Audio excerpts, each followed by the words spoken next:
Está en nuestra naturaleza ayudar. Por eso, desde hace 10 años, ayudamos a cientos de líderes empresariales a ser excelentes profesionales y mejores personas. A convivir en vínculos seguros y valiosos. Y a generar la energía, el equilibrio y la sabiduría que se necesitan para transformar el mundo que nos rodea. Nuestro propósito es promover liderazgos éticos que inspiren a las nuevas generaciones a alcanzar metas superiores que den sentido a sus vidas.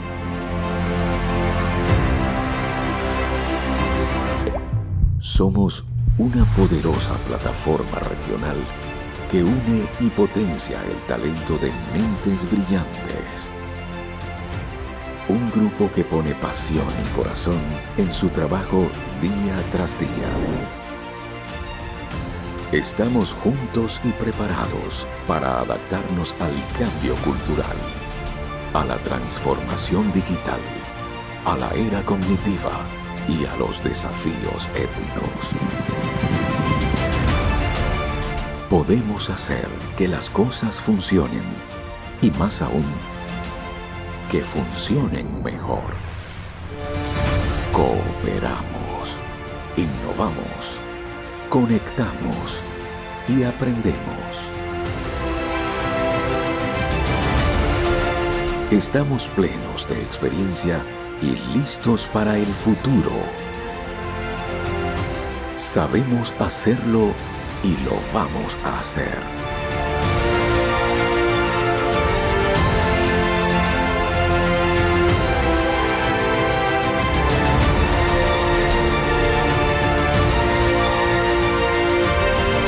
Somos Lide Argentina.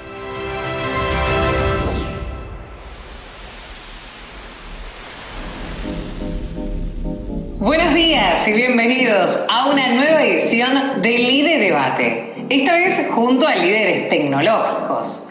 En una iniciativa de Lide Argentina, nos disponemos a comenzar de manera virtual este gran evento prestigiado por la presencia de reconocidos expositores y panelistas. Los invito a ponerse cómodos, vamos hasta las 10:30 y es la intención de Lide Argentina que ustedes disfruten y aprovechen los importantes contenidos que nos ofrecen nuestros invitados. Este evento es posible gracias al patrocinio máster de OLX Autos y Red Hat.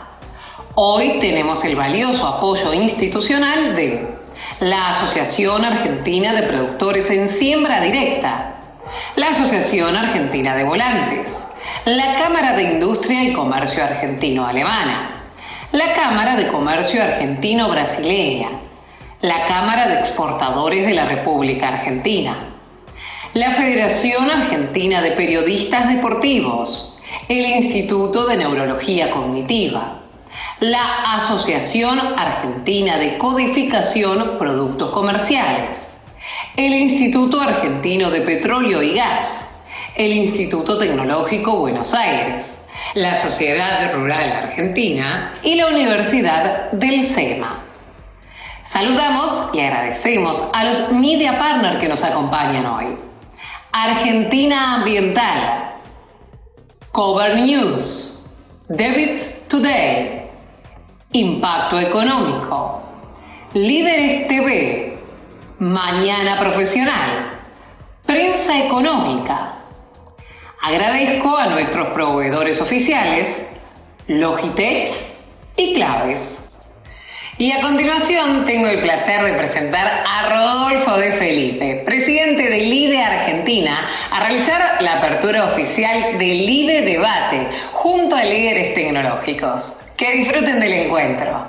Muy buenos días a todos ustedes. Es un gusto tenerlos nuevamente en esta mañana.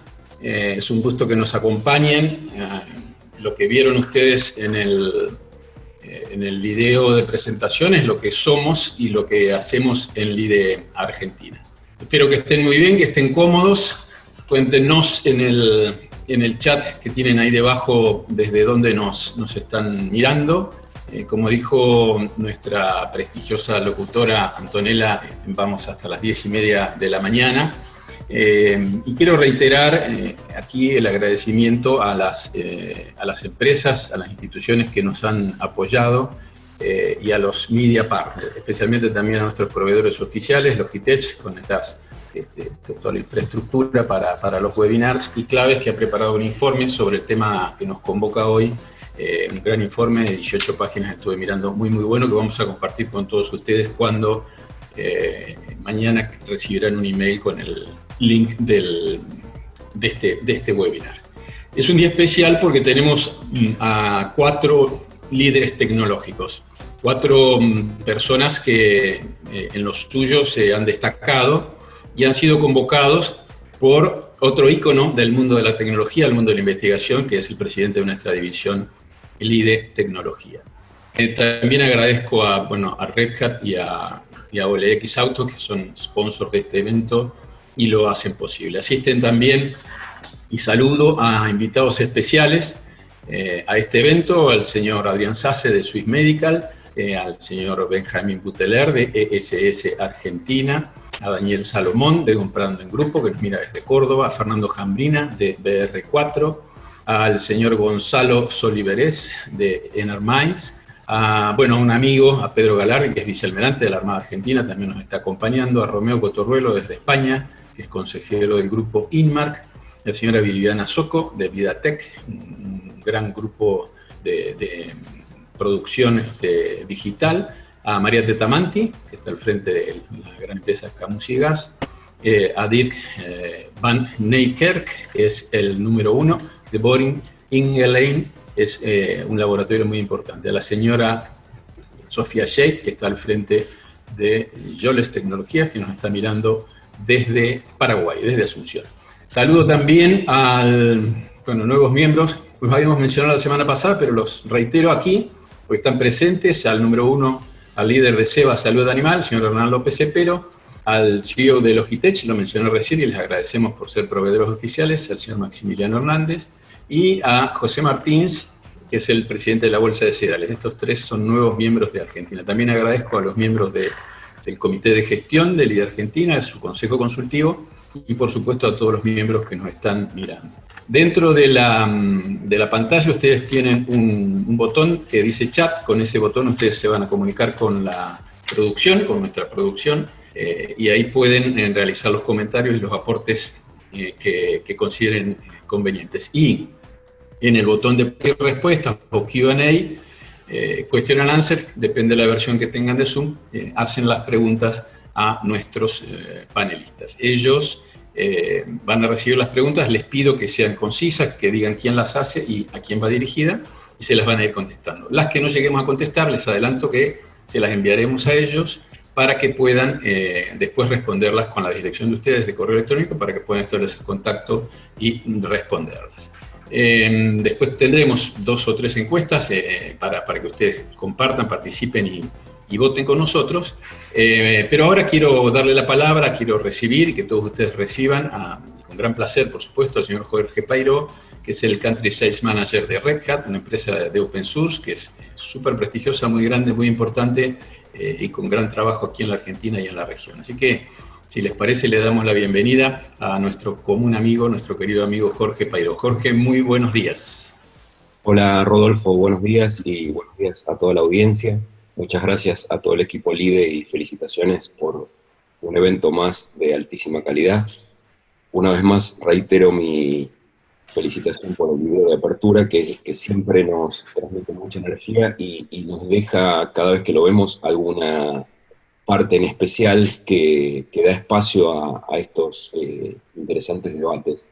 En particular, bueno, decía, LIDE trabaja con pasión y corazón y hablaba de la transformación cultural y digital. En algún evento anterior hablamos de la transformación cultural, hoy quisiera detenerme muy brevemente en esta introducción en la transformación digital, un poco dando pie a lo que sigue luego con los panelistas y expositores. Evidentemente el último trimestre fue regido por el COVID-19, y seguramente lo será el resto del año. el mundo ya no es lo mismo que era hace algunos meses atrás, y creo que deberíamos preguntarnos cosas como cómo hacemos para mantener la continuidad del negocio, qué necesitan realmente nuestros clientes hoy y cuál es la mejor manera de proveerles el servicio que necesitan. En ese sentido, desde Red Hat y desde lo que es el software de código abierto empresarial, lo que queremos es que estas plataformas y estas herramientas dan la posibilidad de adaptarnos rápidamente, con mucha innovación y agilidad a todos estos cambios que se requieren para responder estas preguntas. Y en particular, estamos convencidos que el rol de los datos en el último tiempo y hacia adelante ha cambiado de una manera justamente muy transformacional. ¿Por qué están cambiando? Porque de por sí ha cambiado la estrategia del data center. Hay distintos drivers, como puede ser el Internet de las Cosas, la realidad virtual, la realidad aumentada, machine learning, todo lo que es big data, inteligencia artificial, edge computing, llevando justamente ese data center de algo centralizado hacia poner más inteligencia y potencia de cómputo en los bordes, en distintas industrias, como puede ser la bancaria, la de los telcos, el retail. Entonces todo esto genera un nuevo rol de esos datos, y estamos convencidos desde Red Hat que la utilización de una nube híbrida abierta da respuesta a este manejo y estas posibilidades con los datos, teniendo un almacenamiento federado, de alguna manera disponible y administrado para todos sus usuarios, resumiendo la información, obteniendo patrones, y a partir de esos patrones tomando decisiones y medidas que tengan un impacto positivo en los resultados y una mejor calidad de servicio. Por eso es que desde Red Hat sostenemos que dentro de la transformación digital, y entendiendo que siempre hay tres pilares fundamentales: la tecnología, de la que estamos hablando en este momento, la transformación cultural y la de los procesos. Estos tres son los que combinados generan el éxito, ya que realmente estamos convencidos que cuando un proyecto de transformación fracasa, en general no es porque la tecnología que se haya elegido sea la incorrecta, sino porque desde el punto de vista operativo la compañía no ha logrado organizarse en forma completa y colaborativa detrás de esa transformación. Por eso es que el mensaje es: entendemos que la nube híbrida abierta es realmente el camino hacia una transformación garantizada desde el punto de vista de la tecnología, promueve esa transformación cultural y claramente nos está llevando hacia el futuro.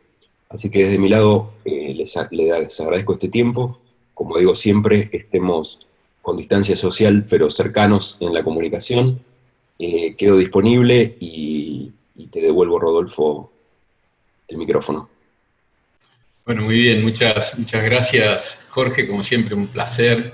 Hago mía tus palabras en lo que refiere al cambio cultural, a la transformación digital, a la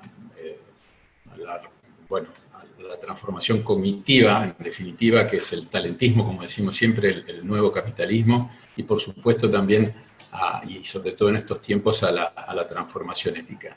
Creo que el exponencial más fuerte hoy es la reorganización digital. Es una de las cosas que no volverá para atrás cuando pase la pandemia y por fin se levante la neblina que nos tiene con visibilidad nublada, ¿no? No podemos ver el futuro como estamos acostumbrados a verlo. Ya era bastante incierto antes de todo esto, y ahora hay datos que nos hacen aún más aumentar nuestra incertidumbre. El coronavirus está haciendo temblar a las empresas, a las organizaciones, y como saben, desde hace miles de años los aborígenes de la Polinesia, luego de un temblor viene un tsunami. Para eso tenemos que estar preparados. Estamos obligados a pensar y a repensar nuestros procesos, nuestros productos a toda velocidad.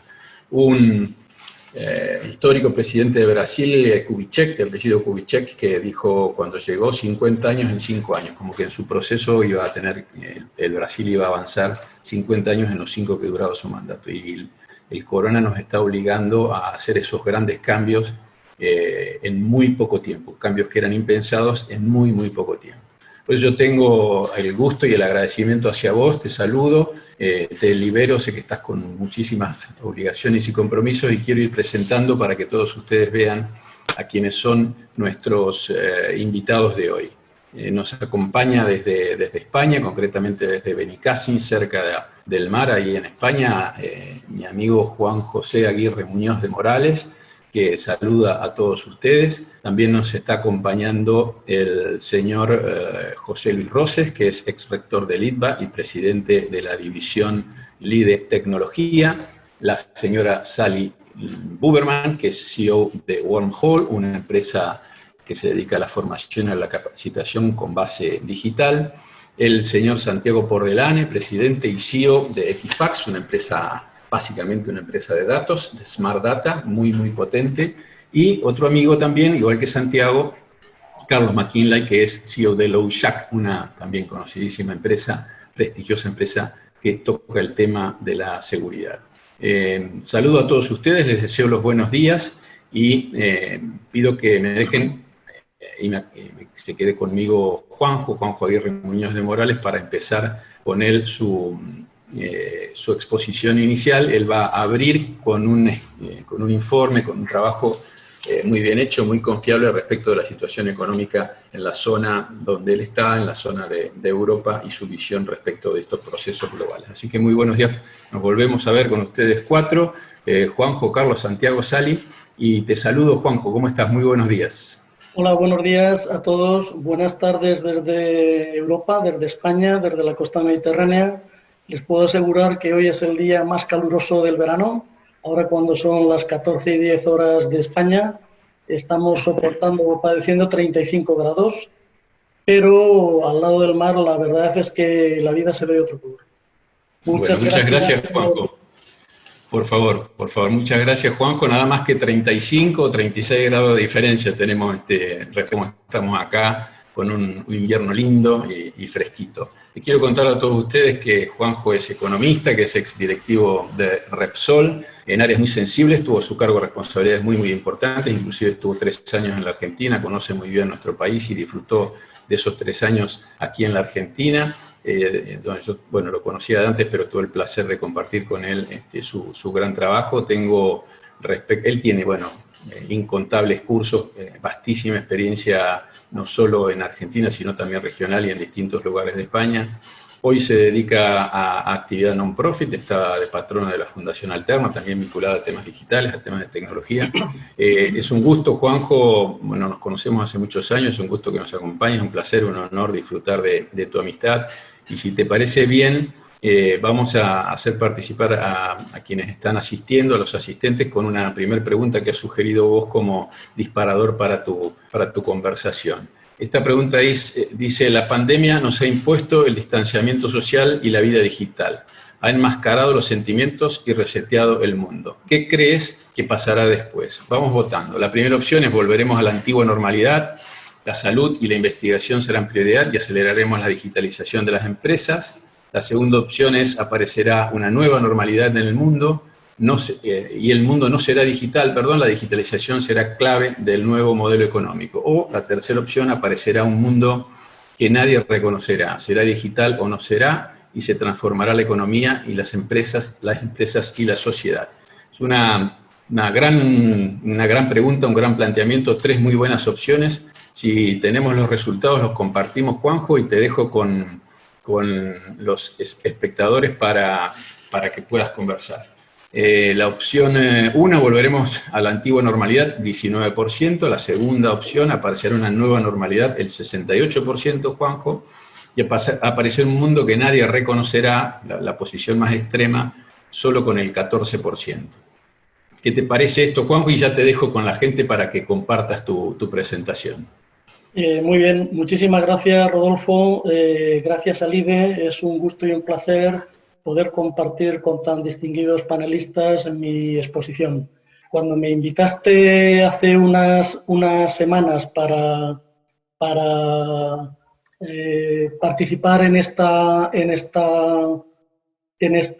conferencia, no sabía muy bien de qué iba a hablar. En un principio, pues pensaba hablar de tecnología, pero bueno, pensé que todos los participantes en este webinar saben más tecnología que yo, saben más de los cambios que van a venir, y no sé qué cosas les iba a contar yo que no supieran ellos ya. Por tanto, lo que voy a hacer es hablar de mi experiencia europea, de cómo estoy viendo yo lo que está sucediendo durante estos últimos meses en Europa y en el mundo, pero desde una perspectiva más social y más económica que tecnológica. Por tanto, si os parece, he hecho una presentación que parece más analógica que digital, es muy compacta, tiene mucha información, pero lo he querido hacer así porque voy a compartir con todos ustedes mucha información de lo que ocurre en Europa y en el mundo, y por eso es así. Pero, por tanto, ruego que tengan paciencia porque voy a ir muy deprisa porque son muchas transparencias. El 2019 fue un año que terminó con unas buenas perspectivas económicas. El FMI comentó que la economía mundial creció un 2,1%, Estados Unidos crecía un 2,3%, y España tuvo uno de los mejores años de la última década en cuanto a crecimiento y cuanto a ingresos públicos. Para 2020, una vez que habían desaparecido las tensiones arancelarias por la guerra comercial entre Estados Unidos y China, las perspectivas según el FMI también eran buenas. El PIB iba a crecer en torno al 3% y en la eurozona, que son los 19 países que forman parte del euro dentro de la Unión Europea, el crecimiento iba a ser del 1,1%. Pero empezamos a escuchar algunas noticias que provenían de China. A final de enero, concretamente el día 23, China cierra el país, confina a toda la población y cierra la economía. Y desde la vieja Europa, pues pensábamos que esto era algo que venía muy lejos, que no nos iba a pasar a nosotros y que esto era un tema más bien de ellos, que teníamos unos sistemas de salud muy robustos y que íbamos a poder soportar la situación. Curiosamente, a primeros de marzo, Italia y España e Italia han sido los países que, valga la redundancia, más virulencia ha tenido el virus contra la población. Empezamos a notarlo con un tsunami económico que ha hecho temblar al mundo y a todas las economías del mundo. Si comparamos con la crisis financiera de 2008, pues parece un chiste de mal gusto. La caída del consumo estima la Organización Mundial del Comercio que va a caer entre el 13 y el 32%, depende de los países y depende del grado de recuperación de las economías. El desempleo, según la OIT, caerá el 6,7% en el mundo, lo que supone 230 millones de puestos de trabajo perdidos a jornada completa. Teniendo en cuenta que el mundo ha confinado al 50% de la población. Durante algunas semanas, 3.900 millones de personas han estado confinados en sus casas. Por contra, para hacer frente al enorme gasto público, tanto los bancos centrales como las economías, los estados han tenido que hacer un enorme esfuerzo. Se han disparado los gastos públicos para acometer la crisis social y económica que se nos viene encima, y además esto ha traído consigo una contracción de la economía y, por tanto, caída de la recaudación fiscal. Vamos a ver qué sectores han sido los que más han sufrido el daño de la pandemia. Sectores como la automoción, el turismo, que el turismo estoy convencido que no se va a recuperar hasta que aparezca la vacuna, y el sector de la aviación. Por ejemplo, una nota que pasó en abril IATA, que es la patronal mundial del sector del transporte aéreo privado, decía que cómo le iba a afectar la pandemia en torno a 100.000 millones de euros a las compañías aéreas, ya que en las primeras semanas de la crisis tenían el 93% de las flotas en tierra. Por otra parte, para hacer frente a la crisis de las aerolíneas, los principales países europeos han tenido que participar en el capital social de las compañías y rescatarlas, como los ejemplos de Alemania, 7.500 millones para rescatar Lufthansa, Francia 5.000 millones para rescatar Air France, España 1.000 millones para rescatar Iberia, y alguna línea de bandera española que seguro que ustedes han volado alguna vez, Air Europa, pues ha quebrado, está quebrado, desaparece la compañía, va a ser absorbida por Iberia. En España, la joya de la corona ha sido siempre el turismo, el 15% del PIB. Estamos muy orgullosos porque representaba 3,2 millones de empleo, 190.000 millones de euros de ingresos, y España es el segundo país por recepción de visitantes extranjeros después de Francia, 84 millones el año pasado, y el segundo del mundo por ingresos después de Estados Unidos, 190 millones, como decía. Pues bien, ahora mismo el turismo no es la joya de la corona, sino que es el talón de Aquiles. Las primeras estimaciones de Esteltur, la patronal turística española, estima que la caída de ingresos van a ser del orden de 52.000 millones y 360.000 puestos de trabajo. Es también algo muy significativo toda la riqueza que se va a llevar la crisis por delante. El FMI estima que va a ser un 3% del PIB mundial. Parece a priori una cifra pequeña. Recuerden que con la caída de Lehman Brothers en septiembre de 2008, la caída del PIB mundial fue del 1,1 y ahora estamos hablando de 9 billones con B de dólares, lo que va a representar la pérdida acumulada de PIB en estos 2 años. Por tanto, es algo más que la suma de las economías de Japón y Alemania, que son la tercera y cuarta economía del mundo. También el déficit fiscal mundial se va a disparar hasta un 120% de la deuda pública, los estados de media, y va a ser Estados Unidos quien va a liderar el déficit público hasta un 15,5% según el FMI, y además está liderando también la desaparición de empleos, hasta 20 millones de puestos de trabajo a finales de abril. La OIT, la Organización Internacional de Trabajo, también dice que los más golpeados van a ser los trabajadores que trabajan en la economía sumergida. En el mundo hay 2.000 personas que trabajan en una economía informal. Un país emergente, grande, como es la India, pues va a tener una repercusión extraordinaria. Tengan en cuenta que el 90% de la población hindú trabaja en la economía informal y estos son algo así como 400 millones de personas.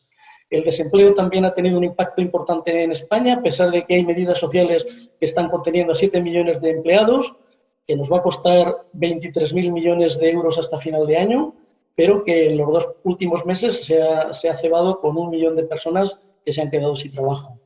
La factura del Estado español de la crisis, que ha presentado en mayo a la Unión Europea en el plan de estabilización para conseguir ayudas, el Estado español estima que se va a gastar 158.000 millones de euros, de los cuales 138.000 millones son las facturas públicas de los gastos que está teniendo durante estos días, 16.000 millones que van a ser transferencias a las comunidades autónomas, son equivalentes a las provincias de ustedes, para hacer frente a los gastos sanitarios y a los gastos sociales, y se ha puesto en marcha una figura novedosa que ha sido aprobada por unanimidad por el Parlamento Europeo, que es el ingreso mínimo vital. Son 3.000 millones de euros al año para contener a 850.000 familias y posibilitar que no caigan en la exclusión social. Bueno, aquí les dejo algunas cifras que voy a pasar muy rápido porque no hay mucho tiempo, sobre cómo son el comportamiento de las principales macromagnitudes en España y en los principales países del mundo. Bueno, una vez visto el ingente gasto que va a suponer la pandemia, ¿cómo vamos a hacer frente en Europa a este gasto? Pues de 3 modos. Por un lado, a finales de marzo, el Banco Central Europeo, a través de su presidenta, Christine Lagarde, dio un mensaje nítido y claro diciendo que había que hacer todo lo que hiciera falta, todo lo posible. Así, el Banco Central Europeo empezó con una bazuca, que fue la compra de deuda soberana de los Estados miembros de hasta 1,3 billones de euros. Esto es muy importante porque a países como España e Italia, que están muy afectados por la crisis, hace contener las primas de riesgo de estos países, de tal modo que la prima de riesgo para evitar la caza y captura de deuda pública de grandes tiburones de los mercados financieros mundiales, pues la prima de riesgo está a niveles anteriores incluso a cuando se inició la pandemia. Por otro lado, en abril el Eurogrupo, que es el grupo de ministros de Economía de los 19 países miembros del euro dentro del grupo de 27, lanzó una palanca con triple red de seguridad. Eran 540.000 millones de euros para financiar a través del MEDE, modo de transferencias, los daños que estaba haciendo la economía en los países miembros. 200.000 millones a través del Banco Europeo de Inversiones para financiar a pymes y 100.000 millones más del SURE, que es el mecanismo para combatir el desempleo. los países miembros tenían hasta un 2% del PIB de capacidad para pedir estas ayudas a Europa. Estas ayudas estaban siendo puestas en marcha desde el 1 de junio, pero lo más importante ha sido el acuerdo al que llegó el día 21 el Consejo de Europa, que es la representación de los jefes de Estado y de Gobierno, junto a la Comisión Europea, que es el Gobierno, de realizar un plan de contingencia de 750.000 millones de euros que vendrá acompañado por un marco financiero presupuestario desde el año 2021 hasta 2027 con 1,100 billones de euros más.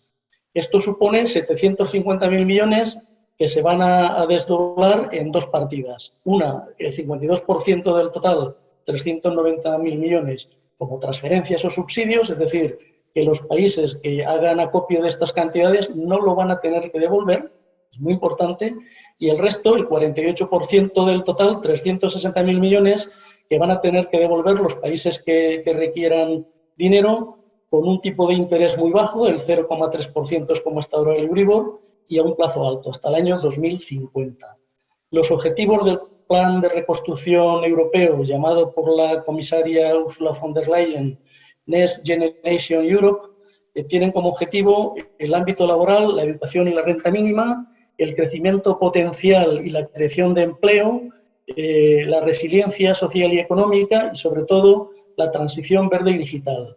De estos fondos, el 80% va a ir destinado a proyectos que fijen sus objetivos en la transición digital, en la transición ecológica para descarbonizar la industria europea y reducir, por tanto, las emisiones de carbono, y en la resiliencia económica y en la cohesión social. Es muy importante también el énfasis que ha puesto la Comisión Europea para promocionar el empleo de calidad para los jóvenes europeos, que son uno de los grandes damnificados de la pandemia.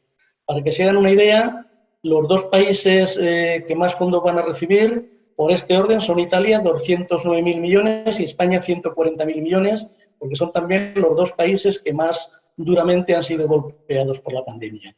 Bueno, después de todo esto, pues vemos un paisaje. A mí me gusta hablar de una frase de mi amigo el capitán Peri, Javier Periáñez, que es un sevillano de pro, un emprendedor y empresario que escribió en su libro Lánzate a la vida, una frase tal como: la vida se vive en el presente y se siente en gerundio, con pasión, confianza y amor. Es decir, lo bueno que tiene esta pandemia es que va a acabar algún día.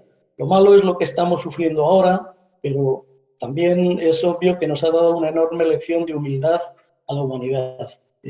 Nuestros sistemas públicos, sobre todo en Europa, que los creíamos robustos e infalibles, pues resulta que con la llegada ingente de enfermos y con los inconvenientes que teníamos para combatir la enfermedad, pues resulta que se colapsaron. Las unidades de terapia intensiva se colapsaron y el sistema de salud público saltó por los aires.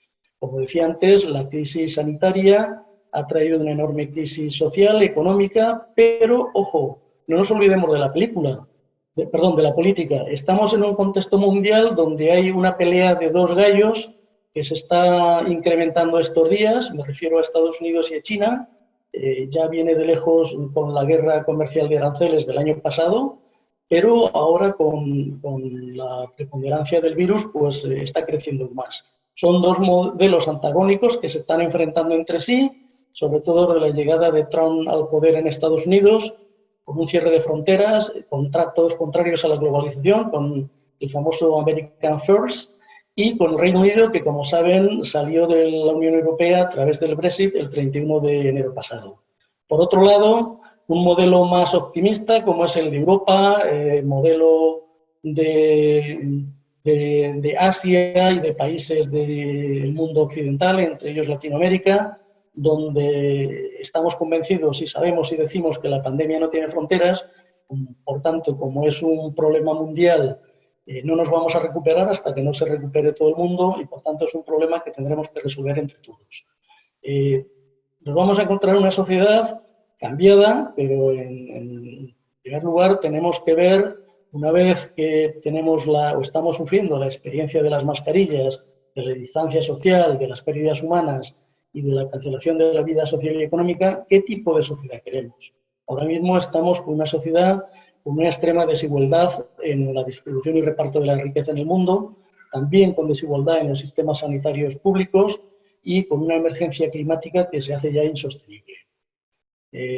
¿Cómo se ha comportado la tecnología durante estos meses? Durante los meses duros del confinamiento, en Europa fueron marzo, abril y mayo, la tecnología ha sido la herramienta que nos ha permitido trabajar, estudiar, enseñar, conectar, comparar, compartir, comprar y sobre todo ha habilitado a todas aquellas personas que estaban en la primera línea de fuego y que nos prestaban un servicio esencial a la sociedad. Por tanto, podemos decir, por lo menos en Europa, la tecnología ha pasado con alta nota la fase.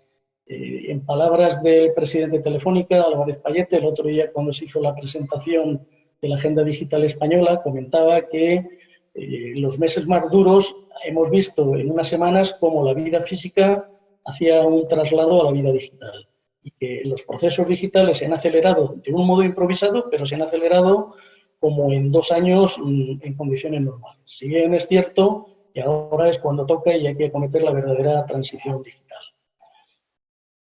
Bueno, la pandemia está clarísimo que ha actuado como un acelerador para la ruptura de muchas barreras y paradigmas.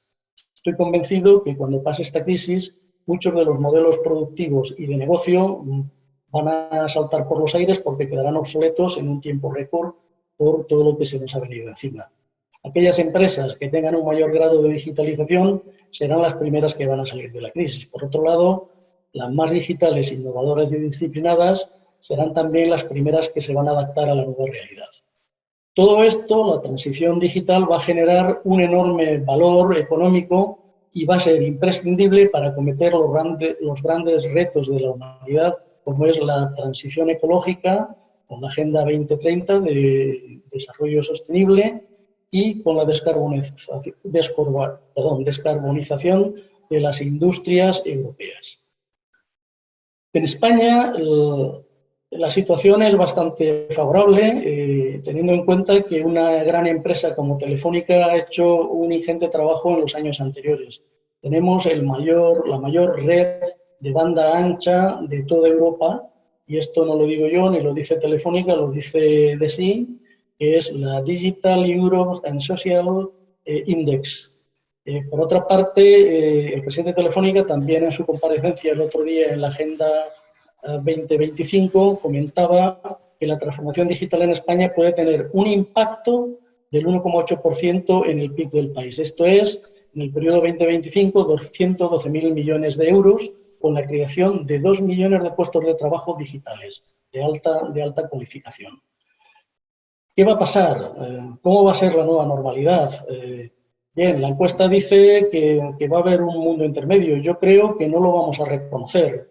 Está claro que los procesos digitales para los modelos de negocio de empresas y administraciones públicas se van a acelerar y pues las principales corrientes tecnológicas ya las saben todos ustedes. La inteligencia artificial que está entre nosotros, el cloud que ha sido esencial para sostener a la economía y a la salud pública y luego el resto de tecnologías, la ciberseguridad, IoT, Big Data, Machine Learning, Edge Computing, etcétera, etcétera, etcétera. En la presentación del Plan de Recuperación Europea, Ursula von der Leyen, que es la presidenta de la Comisión, dijo cómo ve ella que va a ser Europa en el futuro más inmediato.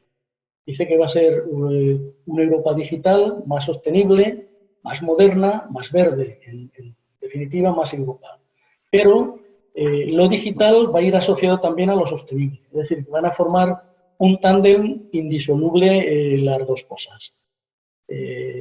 Ella puso mucho énfasis en el Pacto Verde y Digitalización Europea porque va a tener una incidencia brutal en la creación de empleo y en el crecimiento sostenible económico europeo del futuro.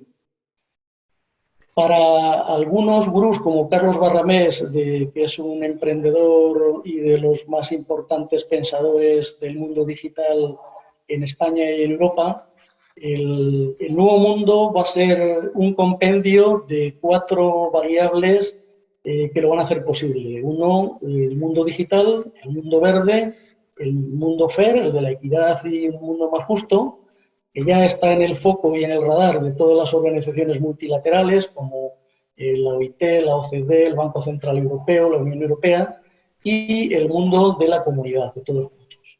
Aquí les paso una encuesta de McKinsey del mes de febrero de cómo veía el comportamiento de las 35 empresas españolas más importantes que cotizan en un mercado exclusivo como es el IBEX 35. Decía que hasta ahora las empresas han vivido completamente ajenas y desconectadas de lo social, pero que el 21% de las empresas que tienen comisión de sostenibilidad en sus consejos, pues las agencias de rating les aumentan un 20% su valor. Y por otra parte, que el 77% de las grandes compañías españolas tienen ya en cuenta el impacto ambiental a la hora de elegir sus proveedores y el 68% el impacto social.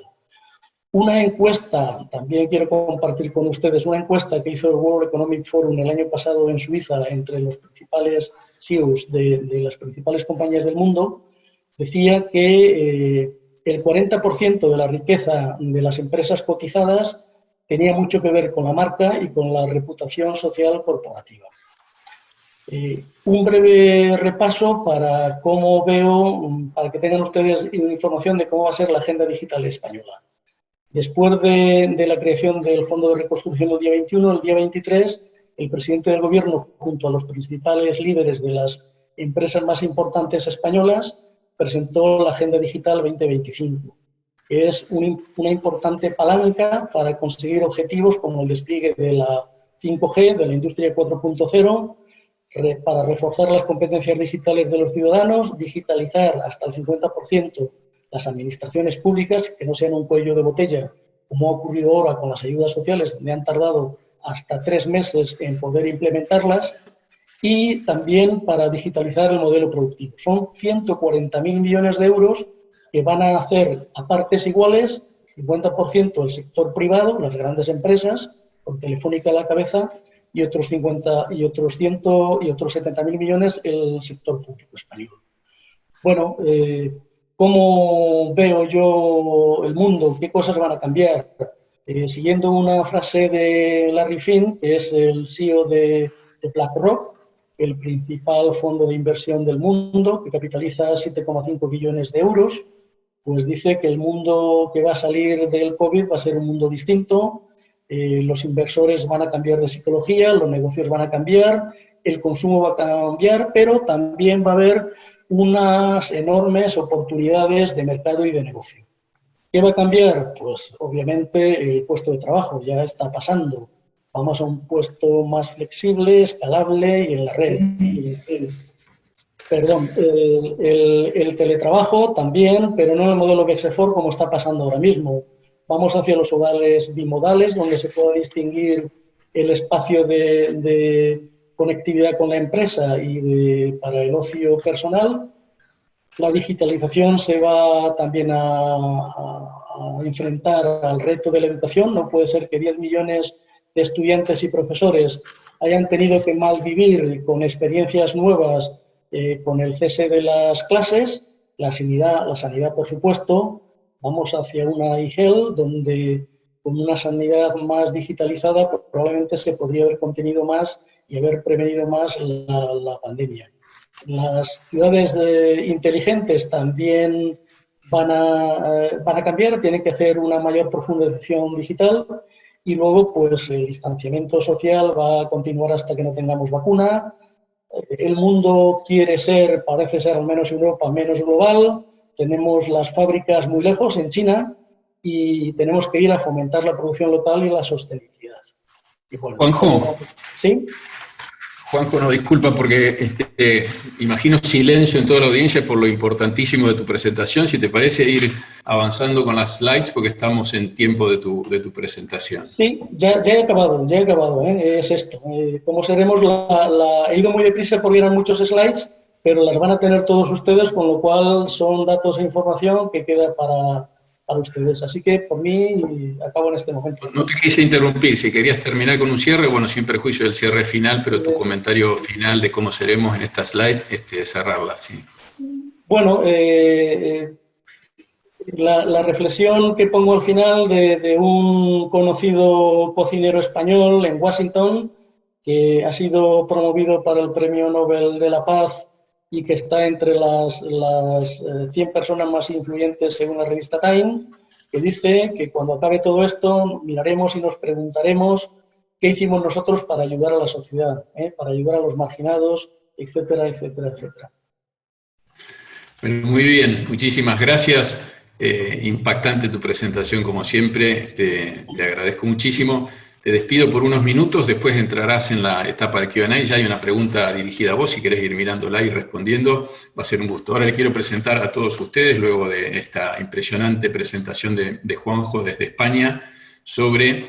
Un poco me asusté porque pensé que solo ibas a hablar de economía, Juanjo, pero hablaste de economía en tu condición de economista y diste un panorama de lo digital y del futuro de aquella parte del mundo muy inteligente, muy pensada y muy bien trabajada. Muchísimas gracias. Quiero presentarle ahora a ustedes, representar nuevamente al señor José Luis Roses, como dije antes, ex rector del ITBA, muchos años, muchísimos años, guarda su juventud de trabajar en el tema y en el mundo digital. Actualmente José Luis preside, y es un honor para LIDE, preside nuestra división LIDE Tecnología, y por los contenidos que nos está mostrando, evidentemente hemos dado un salto de calidad y de valor. José Luis, estás en Campana, te mando un gran abrazo, un muy buen día, y te dejo para que presentes a nuestros distinguidísimos panelistas. Bueno, buen día a la audiencia, buen día Rodolfo. Bueno, es muy grato de alguna manera darle las bienvenidas al mundo digital, que ahí Juan José se ha preocupado para explicarnos básicamente todas las características, con lo cual es muy sencillo transmitirles a ustedes que es un mundo en el cual hemos ingresado hace ya tiempo, lo estamos viviendo todos juntos, y como dijo también Jorge Pairó en la introducción, no es un tema relacionado con la tecnología, este mundo digital, sino que es un cambio en la sociedad, es un cambio en la cultura, y en algún momento todos los que nos dedicamos a esto, en un momento dado pensábamos que era algo que iba a ocurrir. Como ya vemos, esto ya ocurrió. Quizás ahora lo que nos queda en esta presentación es explicar los cómo, los cuándo, qué se está ocurriendo. Recuerdo que en el año 2019 hicimos una visita en el MIT y nos contaban que estimaban que el 32% de las empresas líderes de Estados Unidos iban a estar vinculadas a un tema de disrupción digital en un plazo de 5 años. Esto obviamente los números iniciales ya tenemos este año, esa cifra ya se duplicó. O sea que con lo cual no me queda ninguna duda que todos, y esta audiencia que hoy tenemos, sabe que esto es un tema inevitable, que no hay ningún sector que esté fuera de las transformaciones. Por eso me parece muy interesante la posibilidad de que hoy tengamos la posibilidad de compartir estas experiencias con 3 distinguidos CEOs de áreas diferentes, áreas que de alguna forma obviamente que están vinculadas a toda esta transformación y cada uno van a poder contar sus experiencias. Una experiencia en el área de seguridad, soluciones tecnológicas de seguridad, con Carlos McKinley, que es el CEO de LoJack. Luego tengamos la oportunidad de entrevistar a Santiago Pordelane, que es el CEO de Equifax, una empresa del conocimiento, una empresa de información, que después nos vamos a ir enterando todo lo que hace. Y finalmente a Sally Huberman de Wormhole, que es una empresa joven, una empresa de gestión de personas. Le tengo que pedir disculpas a Sally, que la dejamos a lo femenino, lo dejamos al final, pero en realidad nos pareció, por un tema básicamente de lo que va a ir apareciendo en las conversaciones, nos pareció jugarnos a esta descortesía. Así que yo lo que quisiera ahora es proponerles a ustedes unas preguntas que hemos hecho, que posiblemente nos dan la posibilidad de poder entrar en este tema. Cada uno podrá, de alguna forma, ir respondiéndolas, ver cuáles son sus perspectivas. Son 3 preguntas. La primera es si están considerando cómo revisar sus estrategias. La segunda está relacionada con la intensidad de la digitalización. Y la tercera, si hay restricciones. Entonces, básicamente con esas preguntas, y de alguna forma iremos viendo cómo enmarcar esta presentación. Recién nos decía, casualmente en las respuestas que propuso Juan José, que el 68% está convencido que el mundo futuro es de digitalización, con lo cual esto ya abona muy fácilmente esta primera introducción. Ahora vamos a ver cuáles son esas restricciones, y creo que están pensando la audiencia argentina sobre cómo está ocurriendo esto, si esto cómo va impactando a cada uno de sus sectores. Así que, bueno, mientras esperamos la respuesta, yo ya voy a ir invitando Carlos McKinley. Carlos es, como dije anteriormente, es el CEO de LoJack, y de alguna forma con Carlos vamos a ir hablando los primeros temitas desde el punto de vista relacionados con esta transformación.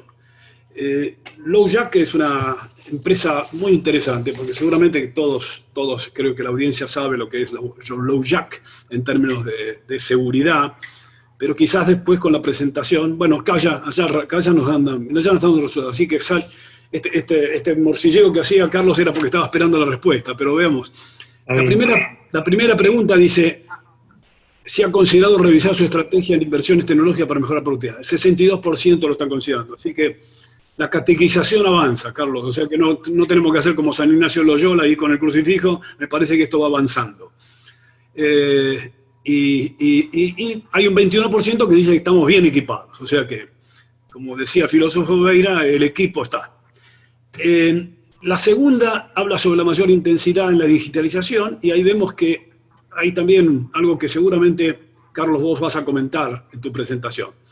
Es ese foco en atender mejor las necesidades de los clientes. Hay también un 44% en esta línea y otro 32% que es cambiar el modelo de negocios, que no son preguntas que se contraponen, sino que realmente son todas relaciones que van a ir vinculándose. Y finalmente tenemos una relacionada con el tema del punto de vista de la restricción más importante, y esa restricción importante me lleva, bueno, a mucho lo que ha hecho uno en su vida, que es la escasez de conocimiento de las potencialidades para mi negocio. O sea que esta es una buena definición de humildad, tenemos muchísimo para aprender. Así que con este encuadre, que me parece que representa las expectativas de la audiencia, yo, Carlos, quisiera de alguna manera agradecerte esta presencia, y seguramente hay algo que me parece interesante, que cuando uno mira la trayectoria de LoJack, ve que es una empresa que en la Argentina está desde 1998 y que de alguna manera comenzó esencialmente en autos, motos y camiones, pero hoy está en muchos más sectores. Y esto es lo atrapante seguramente de tu presentación, encontrarnos en cuántos lados están, y que es una empresa que en realidad hoy es una empresa que ya está en Uruguay, está en Chile, y es una empresa de soluciones tecnológicas. O sea que tengo dos preguntas simplemente para hacerte, Carlos, y me parece que con eso encuadramos y te voy a dar los 10 minutos. Imagínate que recordar que cuando sale mi cara esos 10 minutos están por terminar, es una amenaza que nos pone aquí LIDE, ponen al presidente de la división con una cara así muy sorprendente. Pero la primera sería, esta transformación digital, ¿a ustedes cómo los toma? ¿Los toma de sorpresa? ¿Los tomó que ya esto empezaron? ¿Ya había un proceso de transformación en marcha? Esa sería la primera, que nos contara si esto es así o no, si los tomó de sorpresa y tuvieron que hacer todo muy rápido. Y la segunda es, hoy cuando nosotros hablamos del mundo digital, inevitablemente hablamos básicamente de un mundo en el cual el dato es muy importante. Y yo me imagino que ustedes, como una empresa LoJack, están llenos de millones de datos, ¿no? Y ahí me parece que esto abre a muchas perspectivas de las que hablaba recién Juan José, de todas las tecnologías que están detrás de esto, el Internet de las Cosas, la inteligencia artificial. Esto está visto también como una extensión, una posibilidad para LoJack. Así que son esas dos preguntas. Y con esto tu tiempo, gracias Carlos, y desaparecemos. Bueno, primero, buenos días a todos, saludos a todos. Y agradecer a todo el equipo de LIDE Argentina por esta invitación a participar en esto que tanto nos interesa y nos apasiona, que es el mundo digital, ¿no? En cuanto a la transformación digital, la verdad que este contexto no nos agarra desprevenidos. Hace ya más de 2 años que venimos en LoJack transitando una profunda transformación digital, ¿no? Para lo cual nos fuimos capacitando y adentrando en este mundo tan interesante. Para quienes no estén muy familiarizados con esto, la transformación digital, el mundo digital, lo que quizás nos puede llevar a pensar es en el mundo de Internet o de la computadora o del hardware, y la verdad que no tiene nada que ver con eso, ¿no? Es un profundo cambio cultural que están atravesando todas las organizaciones realmente muy interesante, pero muy desafiante, ¿no? Porque para poder resumirlo de alguna manera, con algunos conceptos bien claros, bien resumidos, esta transformación digital, lo que tienen que aprender las organizaciones por sobre todas las cosas es a aprender a equivocarse, donde la equivocación en un cierto contexto está absolutamente permitido. Y esto que es fácil decirlo, no es tan fácil llevarlo adelante, ¿no? Porque son las organizaciones, cuanto más se equivocan, más aprenden, y cuanto más aprenden, más rápido evolucionan. Entonces, de alguna manera, lo que nosotros nos proponemos es ser la empresa que más rápido se equivoca, es la que nos va a llevar a una evolución más rápida. Obviamente dentro de un contexto acotado, que es lo que establece esta transformación digital, en donde irrumpen metodologías ágiles, donde se trabaja en células, que son células que están conformadas por personas multidisciplinarias, y donde dentro de las células ya empieza a desaparecer la estructura tradicional de las organizaciones y empiezan a desaparecer las distintas divisiones para empezar a aparecer las células. Y en estas células, un concepto clave, realmente muy importante, es la autonomía. Que de vuelta es muy fácil hablar de autonomía, pero una cosa es decirlo, otra cosa es realmente darlo, porque empieza a chocar dos conceptos que son antagónicos, pero tiene que haber un balance entre empresas burocráticas con muchos procesos, ¿no? Siempre recuerdo una frase de Mario Andretti que decía, si todo está bajo control, entonces estamos yendo muy lento. Y por el otro lado, una cuestión más anárquica, ¿no? Donde el exceso de autonomía puede llegar a un descontrol. Entonces hay que tener un sano equilibrio entre estos dos conceptos.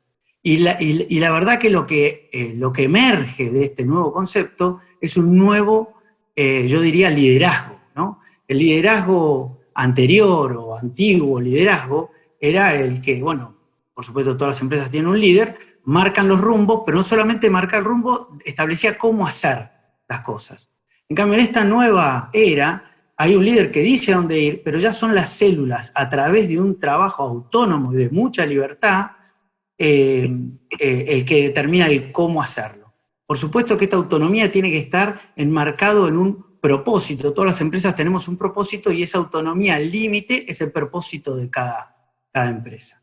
Esta transformación digital fue absolutamente esencial para nosotros transitarla y entrarla, como te comentaba, hace unos años, y todavía la estamos transitando porque es un continuo aprendizaje, creo que no vamos a terminar nunca, y eso es lo que realmente entusiasma y apasiona, pero es lo que nos permitió, y entro en la segunda pregunta, poder agregar valor a partir de los datos. Claramente LOUJAC era una empresa, y todo el mundo la reconoce, no solamente en Argentina, en Latinoamérica y en el mundo, una empresa de recupero vehicular.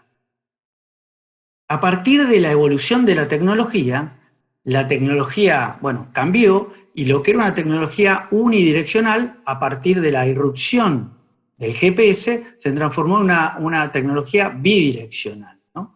Entonces, esto cambió muchísimo el foco nuestro, y en donde antes las inversiones y el foco estaba en el desarrollo de hardware cada vez más potente, más eficiente, más chico, pero estaba puesto y la mirada centrada ahí, empieza a cambiar, y la mirada hoy de LOUJAC es una empresa que desarrolla software para poder potenciar el activo más preciado que hoy tenemos, que es el dato.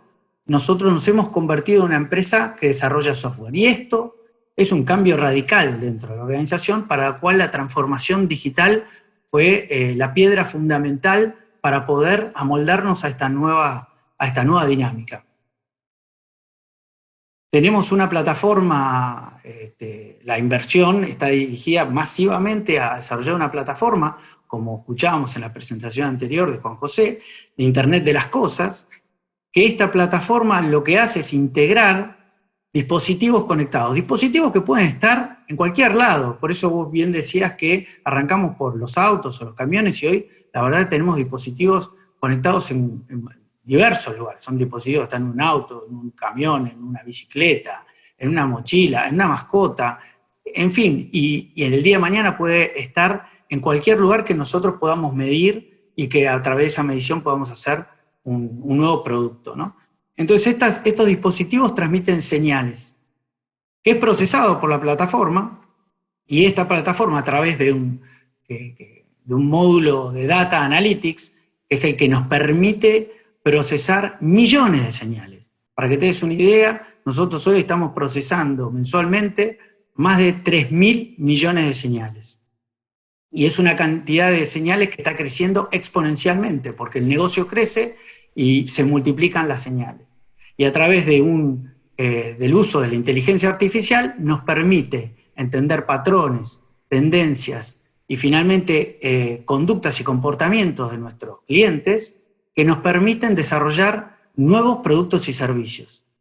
Es realmente apasionante porque esto se da en un contexto de crecimiento exponencial, porque cuanto más datos tenemos, más aprendemos. Y en esta nueva cultura que explicaba antes de la transformación digital, en donde se genera en un ambiente en el cual está, entre comillas, permitido equivocarse, bueno, se van haciendo múltiples pruebas y error internamente y también co-creando con nuestros clientes. Y eso está ocurriendo en este momento. Entonces es un cambio radical en el cual estamos atravesando, absolutamente apasionante. La aceleración del mundo digital es exponencial. Hoy, a veces, en charlas internas, hablamos de que los que ya peinamos canas hace unos cuantos años, hablábamos de planes a 10 años. Hoy es impensado hacer planes a 10 años. Estamos haciendo planes a 2 o 3 años porque el mundo va cambiando constantemente.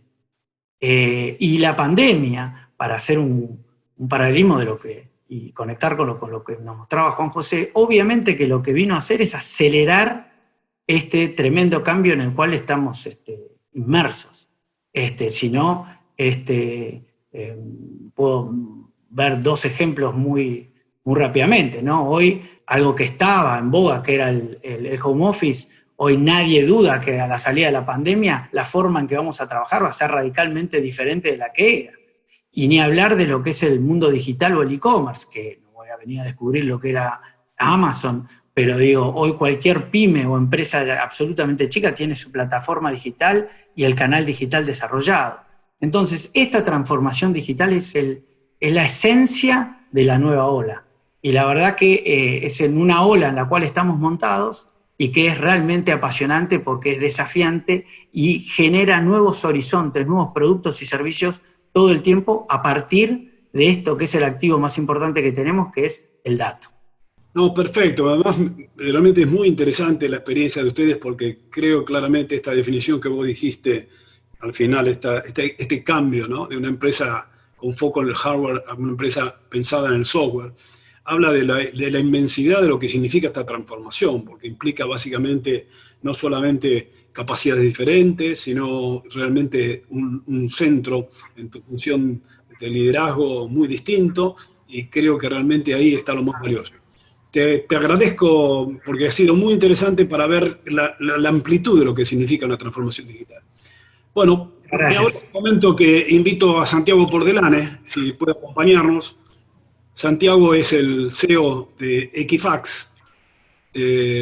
Equifax, bueno, vamos a decir, Santiago, que Equifax, esto te lo decía los otros días, me resulta muy difícil de entender, pero cuando ahora digo en la audiencia, digo, verás, ya todos, primero que están sentados en su silla, y segundo, de alguna manera saben de qué estamos hablando. Estamos hablando de la empresa, quizás una de las 3 empresas más importantes en el mundo, como agencias internacionales de informe de créditos, de datos de personas, una empresa que tiene, creo que la información en su ADN, están en los datos, o sea que es una empresa global de datos, analítica, tecnología, así que, por lo tanto, va a ser muy interesante que nos puedas contar la experiencia que ha ido transformando básicamente en el tiempo, el impacto que ha tenido el COVID, Y esa sería una de las preguntas que me gustaría compartir con vos. Y otra que, en realidad, ¿qué experiencias sacan ustedes como para que las demás empresas, ustedes son un gran proveedor de información en tantas empresas, puedan adaptarse precisamente a esta transformación? Así que bienvenido, Santiago, y gracias por tu aporte. Bueno, muchas gracias, José Luis. Y me das pie justamente con lo que dijiste. Es cierto lo que decís, muchas personas nos conocen por Veraz y nos ubican solamente en el nicho, digamos, de la información crediticia y entender al consumidor solamente de la óptica de su capacidad de pago frente a un crédito, digamos, ¿no?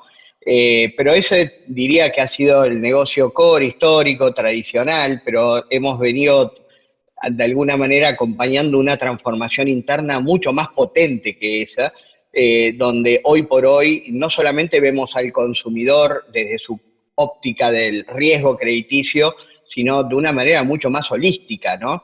Antes trabajábamos mayoritariamente con los bancos y con la industria financiera. Hoy lo que hemos ido haciendo es incorporar información de todas las industrias, no solamente de la banca, de las empresas de telecomunicaciones, los retailers, las empresas de salud, las empresas de seguros, las empresas del agro, justamente para tratar de tener esa mirada del consumidor, cómo se mueve el consumidor, con una mirada 360 en el mercado, que es mucho más rico que solamente el riesgo crediticio. Y eso hace que también miremos todo el ciclo de vida, no desde que la persona va a tomar un crédito, sino como un consumidor va a comprar el producto que sea en la industria que sea, para una telco, para un retail, para una empresa de consumo, un fabricante de productos y demás, ¿no? Y si a eso le integramos toda la información del mundo, no solamente del mundo físico, de cómo interactuamos cada uno de nosotros como consumidores en el mercado, con toda la información que tenemos en las redes sociales, realmente hoy somos una empresa de Big Data, somos una empresa de inteligencia artificial aplicada para resolver problemas de negocio, digamos, ¿no? Y esto tiene que ver en un análisis muy profundo de lo que es el consumidor. Y entendemos y empezamos a trabajar muy fuertemente en los proyectos de transformación digital, porque cada uno de nosotros hemos tenido cambios en nuestros comportamientos a partir de cómo los dispositivos móviles, digamos, aparecen nuevas demandas, digamos, ¿no? Por supuesto que el COVID, y coincido, de alguna manera no solamente aceleró, sino profundizó la digitalización, y hay compañías que no venían preparadas para ese cambio y realmente están perdiendo mucho negocio, y algunas quedaron en el camino, y las que van a estar preparadas para el éxito y para el mundo que viene son las que están avanzando en un proceso más fuerte. Y esto también entendiendo que hoy hay un nuevo consumidor, desde la generación Z, personas de entre 14 y 23 años, los millennials, digamos, que son personas entre 24 y 39 años, la generación X, personas de hasta 55 años. Hoy hay muchas más generaciones de usuarios, muchas más generaciones de consumidores que ya son nativos digitales y que están acostumbrados a una demanda muy distinta quizás a otras generaciones, que incluso en esas generaciones más adultas también uno ve que hay un esfuerzo importante para ir y estar mucho más conectado y demás, ¿no? Pero esa nueva generación y esa nueva demanda, ese nuevo shopper, de alguna manera tiene habilidades claves como el tener acceso a múltiples dispositivos, nos gusta tener ofertas personalizadas. A veces tenemos una sobredemanda de ofertas que no tienen nada que ver con lo que estamos queriendo buscar, que no tienen nada que ver con lo que queremos o lo que podemos pagar. Estamos esperando experiencias cliente que, digamos, sean los más ágiles posibles, lo más online posible, que no generen fricción. Al segundo clic ya me cansé, y esas generaciones creo que tenemos que entender esa demanda, ¿no? Esas nuevas generaciones también se basan mucho con las recomendaciones que hay en línea también de determinados productos y servicios, se busca la inmediatez, se busca tomar decisiones 7x24 en cualquier momento del día o de la noche, digamos, tener de alguna manera, digamos, servicios online. Y se ha perdido mucho el miedo. Antes uno podía ver que de repente, de alguna manera, hasta teníamos miedo de poner nuestra tarjeta de crédito, los datos, y quién va a tomar los datos de mi tarjeta. Y hoy ese miedo se perdió. Y hoy ese nuevo consumidor está de alguna manera acostumbrado a ese proceso. Y ahora, las empresas todas a las que nosotros servimos y tratamos de entender el consumidor para darles mejores servicios y productos, en la Argentina y en Latinoamérica, han venido recorriendo un cambio. Y ese cambio se basa en muchos pilares. Primero, como habíamos hablado, el mundo del Big Data, el mundo del Machine Learning, y muchas compañías ya conocen a sus clientes. Lo que no conocen es cómo ese consumidor interactúa quizás con otras empresas de su misma industria. Lo que no conocen es cómo esa misma persona interactúa con otras industrias en el mercado. Lo que no conocen es cuáles son los hábitos y preferencias de ese consumidor. Lo que no conocen es, de repente, el perfil familiar, el grupo familiar. Ya no son solamente consumidores individuales, hay que entender digamos, el household, la composición en el hogar que hay, dónde vive, cuáles son los niveles de ingresos, cuáles son los niveles socioeconómicos, cómo es los niveles de bancarización o medios de pago, si usa tarjeta de crédito, tiene préstamos, cuán buen pagador es, cuáles son sus preferencias de compras, estilos de vida, intereses de compras. Eso es necesariamente, estamos en una etapa en la era del conocimiento de tener una mayor precisión y un mayor conocimiento a partir de Big Data, pero puedes tener millones de datos, pero si no tenés los analytics precisos que te permitan esos millones de datos que uno puede llegar a tener en dar servicios orientados a resolver esa problemática, es central. Y ese es nuestro mundo, este es el mundo de Equifax, este es el mundo de dar servicios y soluciones para todo el ciclo de vida, que cubra desde, básicamente, de cómo prospecto también en los canales digitales. Y muchas empresas dicen, sí, yo invierto mucha plata en las redes sociales, en Google, en Facebook, ¿le invierto bien? ¿Tengo realmente tasas de conversión correctas? ¿Realmente qué pasa si yo no perfilo mejor cuáles mis clientes ideales y trato de clonarlos y con toda la información que hay en el mercado, esa información 360, esa información digital, esa información que hay en el mundo físico, trato de perfilar y hacer ofertas personalizadas que las disponibilizo en los canales digitales? Los ratios de conversión son tremendamente distintos y el ROI sobre la inversión es tremendamente diferente. Ahora, ¿qué pasa con lo mismo? Si quiero hacer acciones de cross-selling, upselling, retener a mis clientes, toda esa inteligencia analítica que hay, incluso en el mundo digital, que uno lo puede combinar a través de los canales digitales. ¿Cómo hago para que el onboarding sea full digital? Porque hay muchas compañías que dicen, sí, nosotros somos digitales, pero tienen que hacer procesos que terminan en ir a una sucursal para completar fichas y demás. ¿Cómo puedo? Esas soluciones hoy están disponibles en el mercado, hoy hay empresas que lo están haciendo para tener un onboarding digital paperless y que sea todo procesos automáticos. Cómo incentivo la reactivación de productos sobre mi cartera, cómo incentivo el cross-selling y el upselling, cuánto conozco mi cartera actual y cuánto me estoy perdiendo, de alguna manera, de entender. ¿Cómo hago para la cobranza, sobre todo en una etapa de pandemia donde la mora se dispara? ¿Cómo entiendo que el consumidor, hoy que tiene varios frentes, varias deudas, ¿por qué si tiene varias deudas me pague a mí? ¿Cuál es la inteligencia de cobranzas que tengo que aplicar a partir del Big Data? ¿Y cómo puedo generarle opciones de cobranzas digitales de alguna forma para que tenga una experiencia cliente de pago automática, online, y no se quede pensando y que después le surja otra idea y pague por otro lado. Hay muchísimas experiencias, creo que hoy tenemos medios de pagos alternativos, aparecen las billeteras virtuales, donde hay players interesantísimos para complementar esta oferta, y creo que el concepto más fuerte, y con esto termino, José Luis, tiene que ver con pasar de la multicanalidad, donde definitivamente el canal digital cobra cada vez más fuerza frente a los call centers, frente a las tiendas físicas y demás, a una omnicanalidad, que se tenga una mirada única del cliente y del consumidor. Y yo voy un paso más y digo, vamos a caminar fuertemente, y hay muchas compañías que están trabajando en la omnicanalidad digital, donde vamos a tener múltiples canales digitales y tenemos que tener una mirada integral de ese consumidor a través de plataformas, los DMPs, las Data Management Platforms, que me permiten combinar la información digital que tengo en mi empresa con datos de terceros.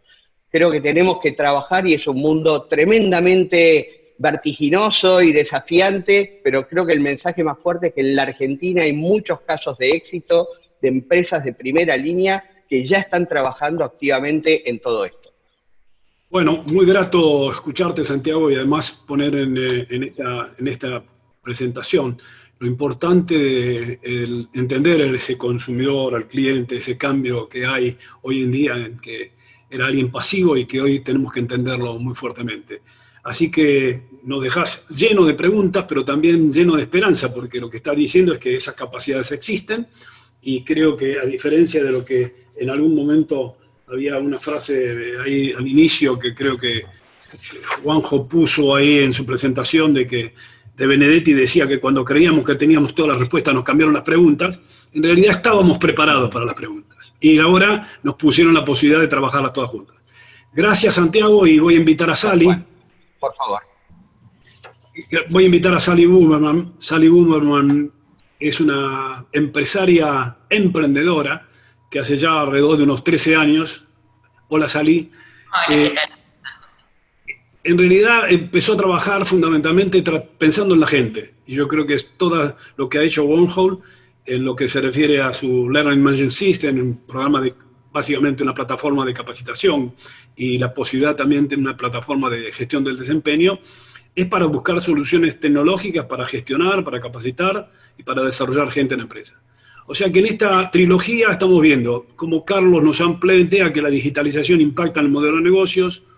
Ahí Santiago nos dice los datos y todo lo que significa conocer. Y ahora te preguntaría, Sally, ¿cómo es que ustedes acompañan en los últimos años a las áreas básicamente de recursos humanos en todos estos cambios, en estos procesos de transformación? ¿Qué les implicó a ustedes en sus productos, en sus servicios?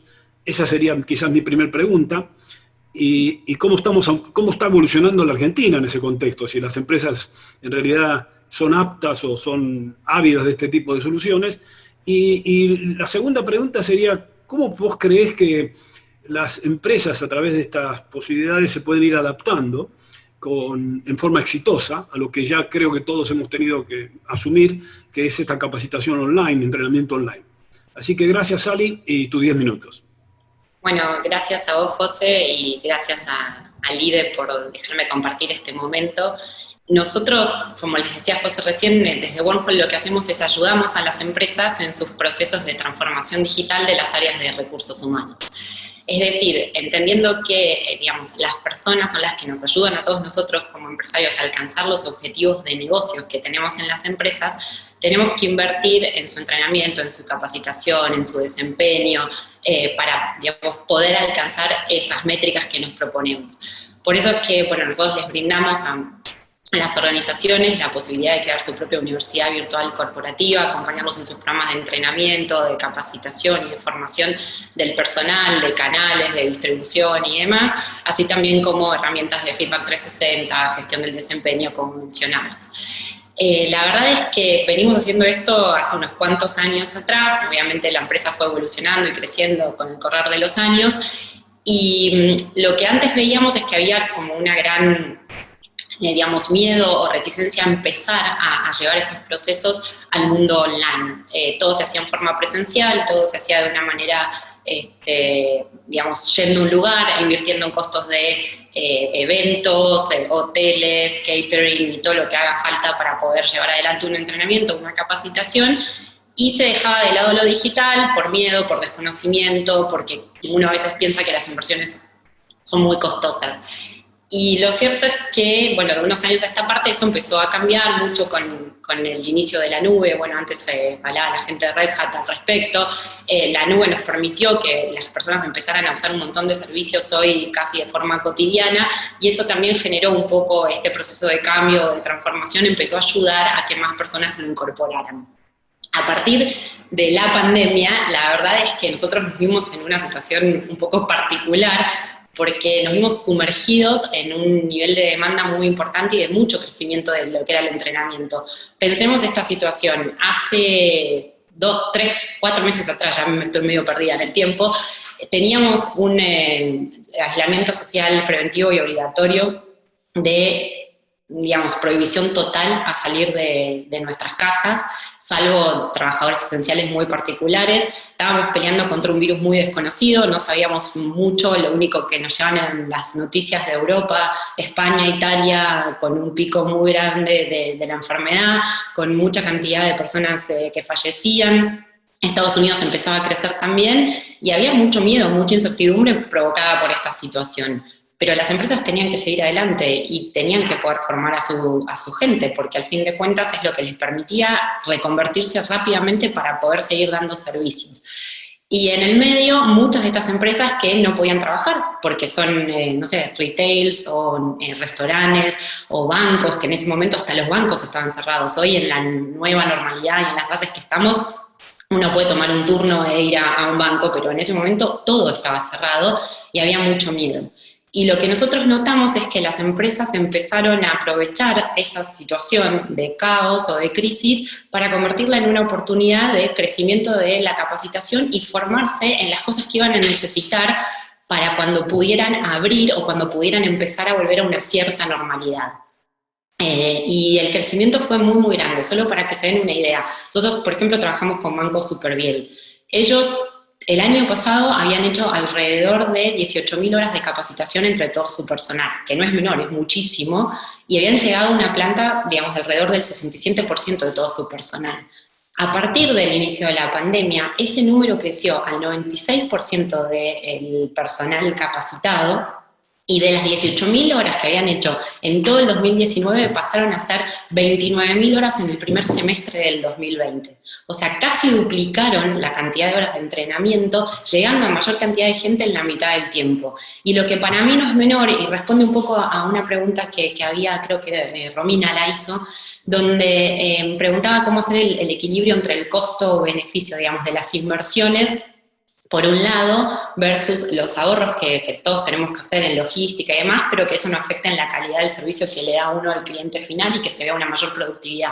Y ahí está un poco esto, o sea, llegaron a mayor cantidad de gente, llegaron con una mejor calidad de formación, porque ahora realmente con el producto pueden hacer seguimiento, pueden ver las métricas, pueden estar encima de las capacitaciones y ver realmente cuán efectivas son. Parte de nuestro trabajo es ese, o sea, nosotros no es que brindamos la tecnología solamente, sino hacemos todo el acompañamiento y la consultoría que se necesita por detrás para poder ser efectivo en eso que uno hace.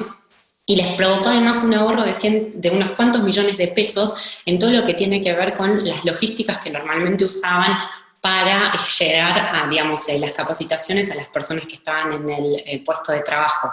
Pensemos que en el caso de un banco o un restaurante o la gente, digamos, que tiene personal haciendo atención al cliente en forma directa, es muy costoso sacar a esa persona de su puesto de trabajo, llevarlo, desplazarlo alrededor de la Argentina o de la región a algún lugar, pagar el hotel, digamos, ocuparse de que sea la capacitación y después encima no poder tener un seguimiento real de cuánto eso está afectando a nuestras métricas de negocios. Entonces, ese es un caso que para mí, digamos, es como muy claro y muy impresionante por digamos, el crecimiento en los números en un periodo de tiempo tan corto.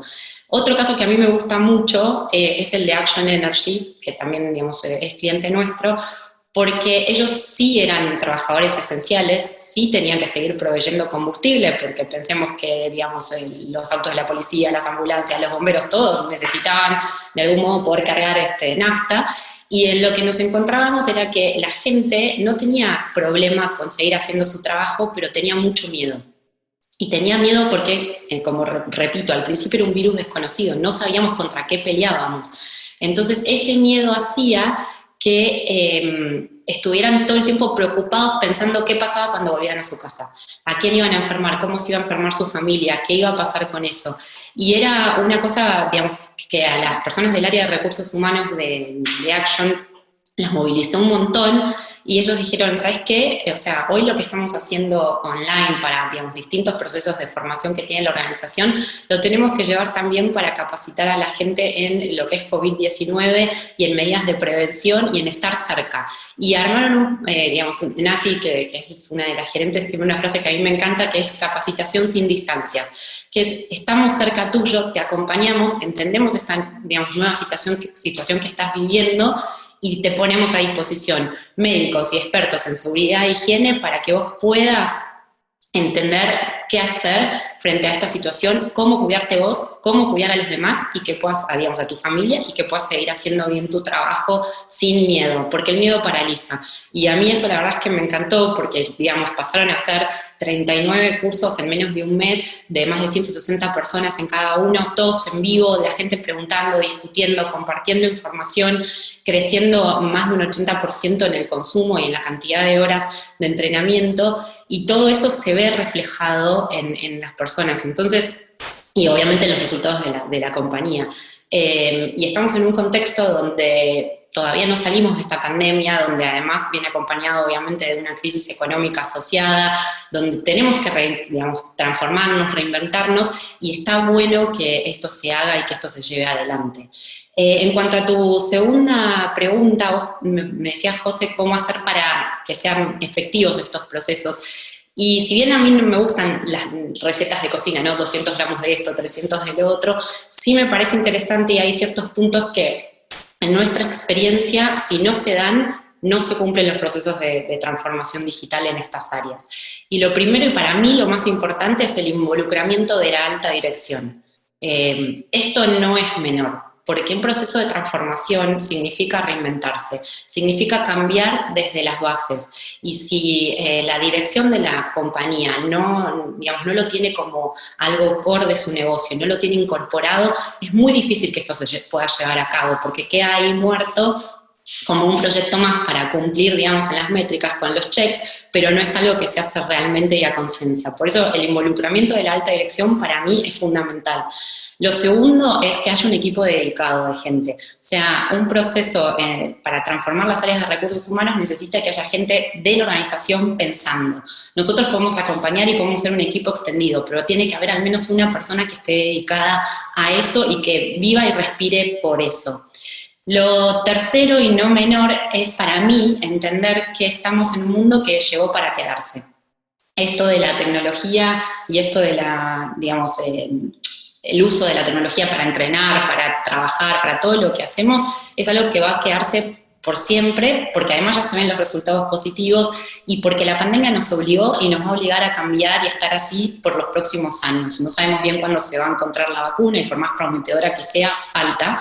Entonces, es importante entender que los materiales o los contenidos no pueden ser los mismos que usábamos cuando dábamos una clase presencial y que tenemos que invertir también tiempo en reinventar a las personas, a los entrenadores y a los mentores que dan estas capacitaciones, porque eso es lo que nos va a permitir ser efectivos en el mediano y en el largo plazo y no tener que volver a un mundo como el que conocíamos antes.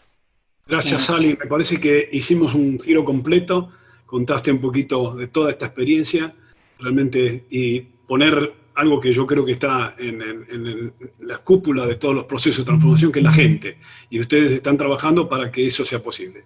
Así que te agradezco, Sally, y creo que, no sé, pasamos, no sé si Rodolfo quiere tomar los votos y hacemos unas conclusiones, estamos muy cerca de la hora, pero Rodolfo, a disposición. Gracias, José Luis. Invito a Juanjo, bueno, Sally, quédate con nosotros, a Carlos y a Santiago para que se sumen. Estamos mal de tiempo, es el horario cumplido. Les agradezco porque veo que han contestado en la medida de sus posibilidades las preguntas que fue haciendo la gente, así que en eso tenemos como un compromiso semicumplido, José Luis, así que si les parece bien, yo los invitaría a que en el mismo orden que intervinieron, Juanjo, Carlos, Santiago, Sally y después por último vos, José Luis, a ver si podemos entregar con 4 o 5 minutos de atraso, pero la verdad que valió la pena. Hagan su conclusión, su saludo final y su call to action, que es lo que buscamos en LIDE, en ser útiles para la comunidad empresaria en estos tiempos difíciles. No queremos recibir esa pregunta de nuestros hijos que le dicen al padre: ¿y vos, papá, qué hiciste durante la guerra? Y todo lo que estamos haciendo y trabajando y ofreciéndole a los muchos que nos miran, a los muchos asistentes, está en ese marco: mitigar la crisis y sacar lo más rápido posible la recuperación para la Argentina. Así que si te parece, Juanjo, tu saludo final. Muy bien. Si yo les hubiera dicho a todos ustedes en febrero que el 1 de abril el precio del barril de crudo de Texas, el West Texas Intermediate, iba a cotizar en precio negativo en la bolsa de Nueva York, seguro que me hubieran llamado loco.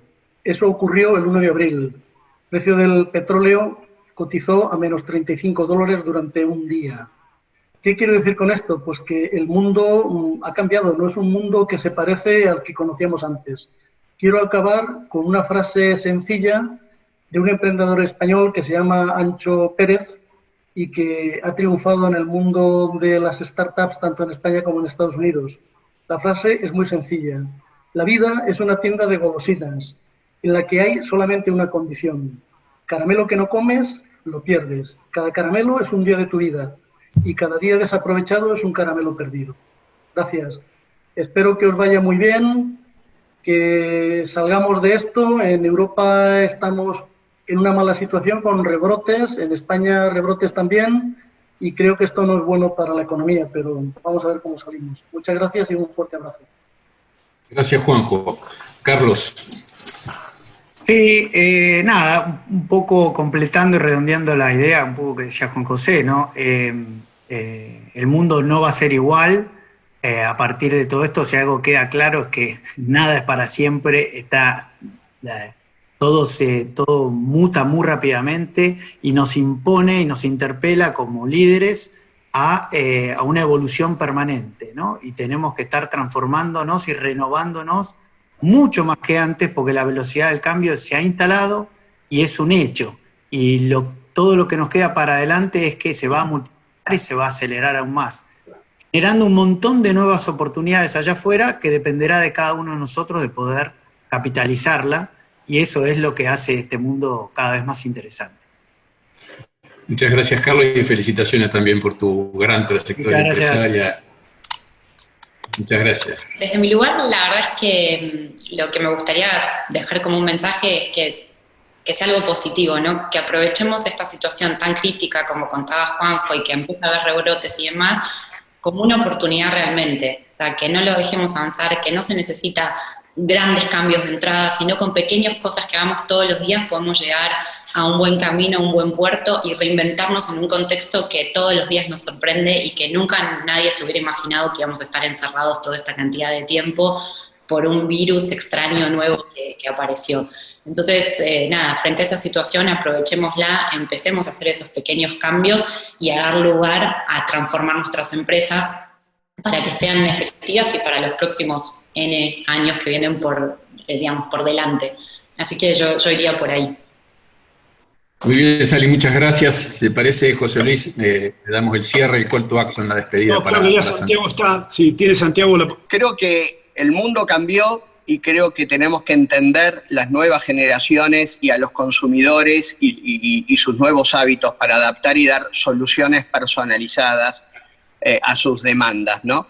Y creo que todo tiene que estar dentro de la órbita del consentimiento de la información y el consentimiento del consumidor con sus datos, que es otro capítulo bastante profundo para hablar, pero hay que ser full compliance en eso.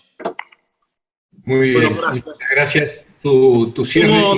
Si me ayuda Romina para hacerlo, dame un espacio medio académico, Rodolfo, ahora déjame volver a mis bases y voy a compartir una transparencia para compartir un par de ideas. La primera que quiero decir es que, bueno, todas las experiencias que escuchamos hoy nos muestran que la transformación digital tiene dos cosas comunes. Una, la cadena de valor del cual hablamos tantos años, ahora hay que transformarla en un sistema en red. Creo que Carlos lo explicó muy bien. Hay un cambio organizacional y esto implica un gran desafío. Y en la experiencia de que todos han contado, desde el tener el modelo del cliente pasivo, alejado, casi al integrarlo, es una base fundamental en la transformación digital. Segundo, y en la próxima Romina, quiero decirles de que en realidad lo que uno vea claramente, como define, y esto lo explicamos en la universidad con modelo de negocios, es combinar tres cosas que hoy han cambiado enormemente. Es pensar al cliente en cómo accede a una determinada necesidad de servicio, sabiendo su contenido, trabajándolo con plataformas. Esto es un cambio fundamental, es un cambio realmente central porque implica integrar experiencia, contenido y plataforma. Y ahí está gran parte del secreto de esta transformación que, como dije, caen a todos. Y finalmente, la última, que se refirió muy bien Sally, es que esto además está dentro de una cultura de innovación, donde todos los que aquí lo comentaron, hay que juntar información, de la que habló mucho Santiago, hay que trabajar mucho con la experiencia, de la que habló Carlos, hay que generar muchas capacidades y procesos digitales, de la que habló Sami, y meterlo en una distribución digital donde esto es el gran desafío. Pero todo eso no funciona si previamente hemos trabajado en crear una cultura de innovación. Y este es el gran desafío. La Argentina está preparada para eso y yo siento que de alguna manera estas experiencias nos deben invitar a más de uno de los asistentes a hay que hacerlo y se puede. Gracias, Rodolfo, por esta oportunidad, gracias a todos, muy honrado de acompañarlo. Juanjo, gracias por tu aporte y hasta la próxima de mi parte. Muchas gracias. Antes de despedirlos y de reiterar mi agradecimiento a sponsors, a apoyos institucionales, a media partner, quiero comentarles a todos, a quienes nos acompañaron como panelistas y a quienes nos están mirando, que el próximo jueves, el jueves de 6 de agosto, hacemos un muy interesante LIDE debate. Ese de 9 a 10 y 30, también con esta lógica, con sistema de webinar, vamos a tener a grandes nombres de la educación. Nuevos escenarios, rol y liderazgo de las universidades. El gran problema de hoy es que el conocimiento no está ahora solo en las universidades, sino que también está repartido en las empresas, y eso es lo que acabamos de ver en esta mañana. María Belén Mendé, rector de la Universidad Siglo XXI, Eduardo Zablotsky, rector de UCEMA, Andrés Agrés, José Luis, el rector del IVA, quien te sucedió, Juan José Cruces, de la Universidad Torcuato Di Tella, Lucas Grossman, rector de la Universidad de San Andrés. Moderados magníficamente por quien los convocó, por Rodolfo de Vicense, que es presidente del CRUP, del Consejo Rector de Universidades Privadas de la Argentina, y está al frente de la Universidad Abierta Interamericana. Renuevo el agradecimiento a Sally, en primer lugar, a Juanjo desde España, Carlos, Santiago, José Luis, brillante evento, a todo el equipo del IDE, que trabaja mucho, que están como las grandes catedrales, ¿no? Todo lo que uno ve de una gran catedral se le debe a cosas que no se ven, que es el soporte, que son los cimientos. El cimiento de estos eventos, de este webinar en especial y de todos los demás, el gran equipo del IDE. Reitero el agradecimiento con el deseo a todos ustedes que hayan cumplido los objetivos que los trajeron aquí, que les hicieron dedicar estos más de 90 minutos. Perdón hicimos con José Luis corregir en vuelo como los pilotos, pero no lo logramos, estamos llegando con 10 minutos de atraso a liberarlos a ustedes, pero no tengo duda que han aprovechado estos buenísimos contenidos, estos importantísimos contenidos que hemos recibido. Nos vemos el jueves que viene, reitero el agradecimiento, terminen muy bien su día laboral, reencuéntrense, los que salen de sus casas, cuídense, reencuéntrense con sus familias, con sus afectos, que en definitiva es para lo que uno trabaja tanto. Nos vemos. Contesten la encuesta que viene apenas cortemos aquí. Eso nos ayuda mucho a mejorar. Muchas gracias. Que estén bien.